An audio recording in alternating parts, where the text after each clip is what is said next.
kita kebobolan. Dan ini saya kira tidak bisa ditolerir, segera dipecat dan dikeluarkan. Pelaku itu kita mempertimbangkan untuk kemudian kira-kira mencabut izin pesantrennya. Saudara, kekerasan seksual di lingkungan pondok pesantren terjadi lagi. Kali ini Pondok Pesantren Dolokusumo di Kabupaten Pati, Jawa Tengah yang menjadi TKP-nya. Bagaimana penanganan para korban, apa saja yang sudah dilakukan oleh pihak Kemenak RI, dan mengapa peristiwa kekerasan seksual di lingkungan pondok pesantren ini seakan belum menemukan solusi seutuhnya.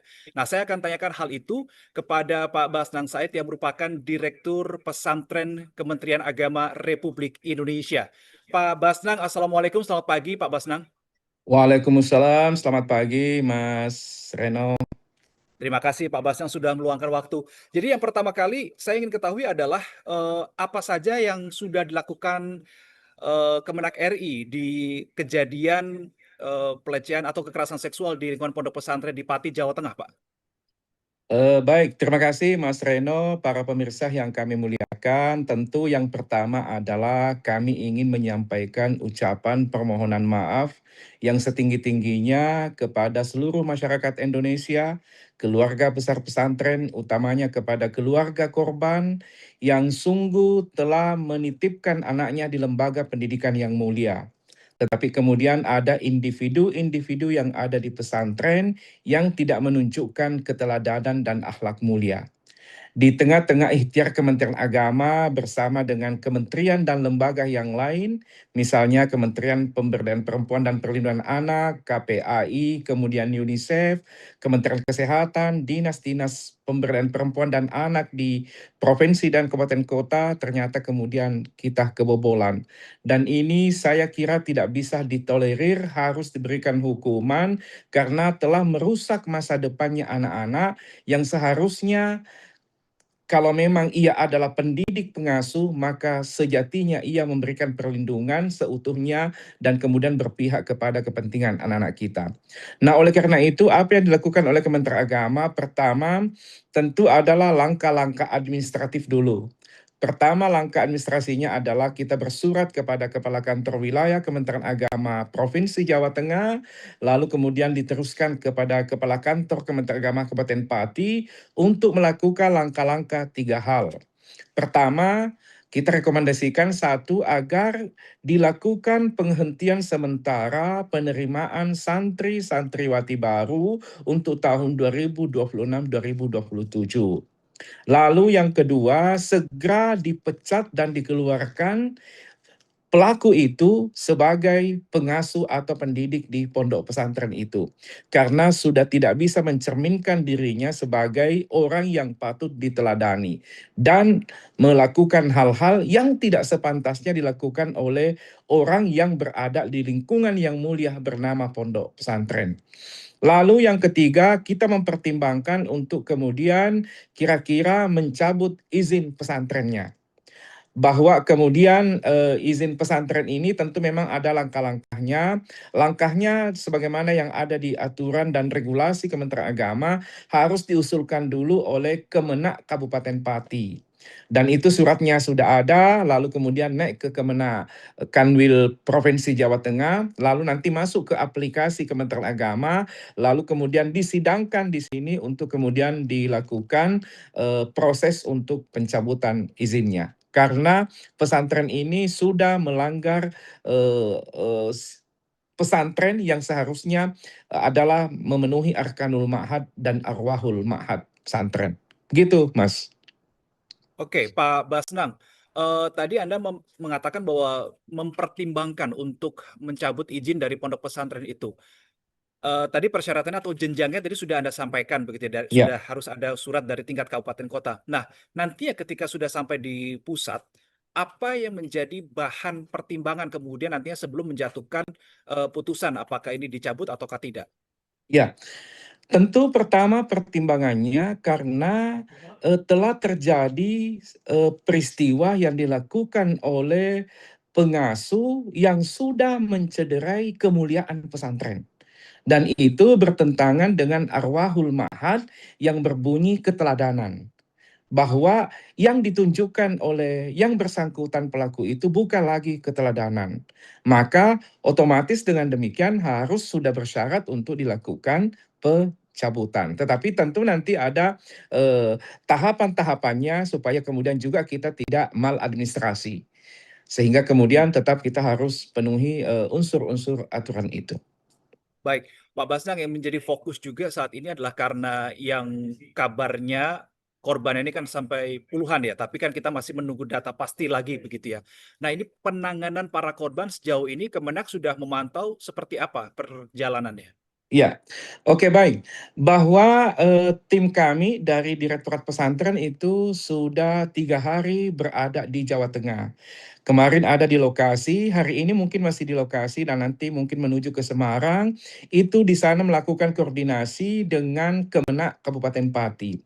Dan langkah yang harus kita lakukan adalah langkah menyelamatkan pendidikannya anak-anak kita. Dengan segala problematikanya bahwa anak-anak kita pasti problem jiwanya, pasti problem psikologinya, tetapi kemudian nanti kami akan bekerja sama tentu dengan Dinas Pemberdayaan Perempuan dan mungkin juga ahli jiwa untuk memulihkan jiwanya, memulihkan psikologinya, kemudian dengan trauma healing kira-kira semoga nanti kemudian anak bisa kembali menjadi termotivasi dan bersemangat. Maka dengan demikian tentu anak-anak ini tidak boleh putus sekolah.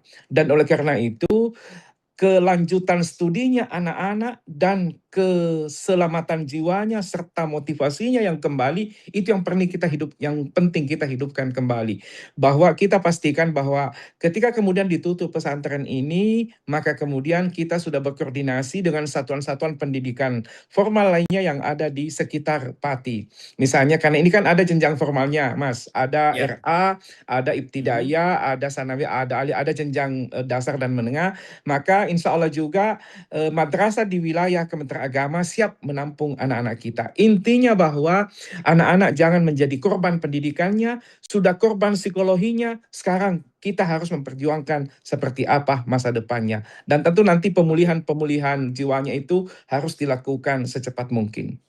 Itu kan kalau nantinya sudah dicabut, izinnya Pak ya, tapi kan sampai dengan Ya. saat ini masih belum. Nah, ketika izin pesantren, Ndolokusumo ini masih belum dilakukan pencabutan oleh pihak Kemenak, apakah artinya kemudian proses pembelajaran di sana sampai dengan detik ini masih berlangsung? Nah, ini sekarang memang kan anak-anak untuk sementara ada sudah diminta untuk meninggalkan dulu pondok, tetapi kemudian bagi yang SD itu masih di dalam karena Mhm. insya Allah masih aman untuk kemudian dilakukan proses pembelajaran. Sementara nanti anak-anak ini yang di tingkat alia, kita sudah berkoordinasi dengan madrasah setempat atas koordinasi oleh Kemenak Kabupaten Pati, insya Allah siap menampung anak-anak. Tetapi intinya bahwa anak-anak tidak ada loss pembelajaran, tidak boleh Mmm. hilang pembelajaran di masa-masa transisi penyelesaian ini baik oleh pihak kepolisian maupun langkah-langkah administrasi yang dilakukan oleh Kementerian Agama. Artinya nanti, Pak Basna menjamin ketika izin dari Pondok Pesantren Dolokusumo itu dilakukan, proses perpindahan, para santri ini ke tempat yang lain akan difasilitasi oleh pihak Iya, Kemenak, akan dibantu, tidak akan dilepas begitu dibantu. saja? Betul, kami sudah berkoordinasi dengan Kemenak Kabupaten, lalu kemudian Kepala Bidang PD Pontren Kanwil Jawa Tengah. Mhm. Nanti sore kita akan rapat lagi bersama dengan beliau-beliau untuk memastikan peralihan anak-anak ini dari pesantrennya yang sekarang ke nanti lembaga pendidikan yang lain. Yang pastinya bahwa nanti anak-anak kita ada pesantren yang siap untuk menerima dan ada satuan-satuan pendidikan formal juga siap menerima anak-anak kita. Intinya anak-anak kita tidak boleh menjadi korban kehilangan pembelajaran hanya karena kasus ini. Oke, Pak Basnang, tadi sebelum kita mulai wawancara Anda mengatakan sempat, melakukan rapat pertemuan begitu ya dengan Menteri Agama Republik Indonesia, dan ini merupakan, pertemuan rutin. Salah satu yang dibahas adalah terkait dengan peristiwa yang di Pati ini. Apa yang menjadi concern dari Pak Menteri terkait peristiwa yang di Pati ini, Pak Basnang? Tentu Pak Menteri Agama sebagaimana aturan yang berlaku, pertama, beliau tentunya meminta kepada kepolisian untuk melakukan langkah-langkah sesuai dengan prosedur hukum. Bahwa, harus diberikan tindakan-tindakan kepada yang bersangkutan. Termasuk kemudian apa yang tadi saya sampaikan itu juga sudah bagian dari, arahan Pak Menteri Agama tentunya bahwa nanti kalau memang, harus dicabut, ayo kita cabut karena mau tidak mau ini sudah merusak tatanan kemuliaan pesantren sebagai lembaga pendidikan Tafaqquh Fiddin. Oke, Pak Basnang, kalau kita melihat peristiwa kekerasan seksual di lingkungan pondok pesantren ini bukan kali pertama terjadi, sebelum-sebelumnya juga pernah terjadi. Bahkan mungkin kalau kita masih ingat beberapa waktu lalu, beberapa tahun lalu bahkan kejadian di Ya. Jombang, Beki begitu ya, yang begitu mencuri perhatian. Nah, sebetulnya saya penasaran, apa sih yang menjadi sebab kekerasan seksual di pondok pesantren ini seakan masih belum menemukan solusi seutuhnya. Jangan sampai ada kekerasan lagi begitu. Jadi benar-benar nihil gitu kekerasan seksual di pondok pesantren. Apa sulitnya? Jadi Kementerian Agama itu telah menerbitkan banyak regulasi. Sejak Hmm, tahun 2021 kita terbitkan regulasi bersama dengan KPPA, kemudian dengan Kementerian Kesehatan, utamanya berkaitan pesantren ramah anak. Indikator-indikator apa sih yang disebut sebagai pesantren ramah anak? Lalu yang kedua, kita juga sudah mengesahkan hal yang berkaitan dengan peta jalan pesantren ramah anak. Kita memetakan bahwa semua ini berdasar pada kasus-kasus yang muncul dengan visi besar kita adalah tidak boleh terulangi peristiwa yang semacam ini karena telah mematikan masa depannya anak-anak kita, telah memperburuk kondisi-kondisi anak-anak kita sehingga kemudian bisa berdampak bagi masa depannya anak-anak kita. Maka kemudian tahun 2025 itu kita ada piloting pesantren ramah anak. Nah, sampai tahun 2026 ini ada 1.900 piloting pesantren ramah anak. Untuk apa piloting itu? Kalau kemudian pesantren di sekitarnya bisa menjadi pembina bagi pondok-pondok yang lainnya. Bahwa bagaimana dengan kepengasuhan, termasuk sebenarnya seperti apa tata letaknya kamarnya santri dengan kamarnya pembina. Karena itu juga sesungguhnya memicu. Hanya memang bahwa di pondok pesantren itu kan yang disebut dengan ruangan tidak ada pakemnya. Bahwa kalau orang mendirikan pesantren sekian kali sekian tanahnya, tapi kan ini kan punya masyarakat. Sehingga juga agak apa namanya untuk kita membuat aturan itu sehingga yang kita coba buat aturan bahwa semoga kemudian di pesantren itu antar kamarnya para santri-santriwati itu harus berjauhan dengan dalamnya Pak Kiai atau Ibu Nyai. Tapi kemudian tetap dalam pantauan para Kiai dan Ibu Nyai terhadap para santri kita. Lalu yang kedua, pernah dulu kita coba mengikhtiarkan begini. Ada kotak aduan di pesantren. Tapi ini memang mungkin diksinya agak salah, Mas ya. Karena kotak aduan, sehingga mhm, di pesantren mengatakan ini kayak ada banyak masalah. Sehingga kita ganti menjadi kotak pembinaan. Kira-kira hmm. maksudnya adalah ketika ada anak-anak terbuli oleh teman-temannya, terjahili oleh teman-temannya, kemudian mereka melakukan ada soal-soal psikologi yang membuat hatinya marah, maka silakan tulis di seri kertas, lalu kemudian dibuat di kotak pembinaan. Nanti setiap saat pembinanya kemudian bisa membuka kotak itu lalu menyelesaikan masalah. Lalu Hmm. berikutnya strukturnya Kementerian Agama itu cukup berjenjang, ada kantor wilayah Kemenak provinsi, kemudian kabupaten kota, juga ada penyuluh. Nah, tentu ini juga adalah pihak-pihak yang mengambil bagian di dalam setiap saat memantau perkembangan anak-anak kita di pondok pesantren. Tuh. Oke, Pak, tadi saya menyoroti soal apa tadi kotak pembinaan tadi itu ya. Iya, Kalau kita membaca membaca beritanya adalah para santri atau santriwati ini seringkali juga mendapat dalam tanda kutip tekanan, pressure supaya tidak iya. melaporkan kejadian itu. Nah, ini kan juga cukup sulit ketika oke, ada kotak pembinaan tapi mendapatkan ancaman sehingga eh, laporannya atau unek-uneknya itu juga bisa saja tidak tersampaikan karena merasa terancam itu tadi. Bagaimana solusinya? Nah, tentu memang, apa namanya, memang penting kemudian kita, coba, sampaikan ke anak-anak dan itu Hmm. saya kira, di setiap penerimaan santri baru, ini kan kami ada panduan penerimaan santri baru. Jadi kalau misalnya anak-anak mulai masuk di pondok, kita sudah membuat edaran kepada seluruh pesantren agar bikin MOS, masa orientasi santri, yang di Mhm. dalamnya itu sejatinya kemudian disampaikan bahwa pesantren ini fasilitasnya seperti ini, kita asramanya seperti ini daftar pengasuh dan pembinanya, makannya berapa kali, pembayarannya berapa kali. Kalau ada masalah-masalah nanti para santri menyampaikan kepada pengasuh baik Pak Kiai maupun Ibu Nyai atau kemudian siapa yang diamanahi sebagai lurah pesantren. Itu sebenarnya pakem-pakem itu sudah ada. Lalu kemudian juga kami di Kementerian Agama itu ada namanya telepon tren. Telepon tren itu adalah nomor WhatsApp yang kita sudah share kemana-mana, termasuk ada di Instagramnya pendidikan pesantren itu. Kalau misalnya pesantren itu ada masalah, ayo masukkan tulis ke WhatsApp telepon tren, lalu kemudian ditanggapi oleh Kementerian Agama. Nah, sehingga kemudian cara-cara ini yang sudah kita lakukan. Lalu memang mau tidak mau memang kita harus juga sampaikan kepada anak-anak santri kita bahwa kalau memang sudah masuk ke wilayah-wilayah sensitif, anak-anak kita sampaikan bahwa kamu tidak akan pernah kehilangan ilmu, berdosa misalnya kalau wilayah-wilayah sensitif itu kemudian ada yang menyentuhnya. Dan itu juga ada bagian di panduan pesantren ramah anak. Itu Karena seringkali itu menjadi ya, yang dijadikan ya. ancaman oleh pihak pelaku begitu ya, Pak, ya? Nah, nah ini kan memang relasi kuasa, Mas Seno.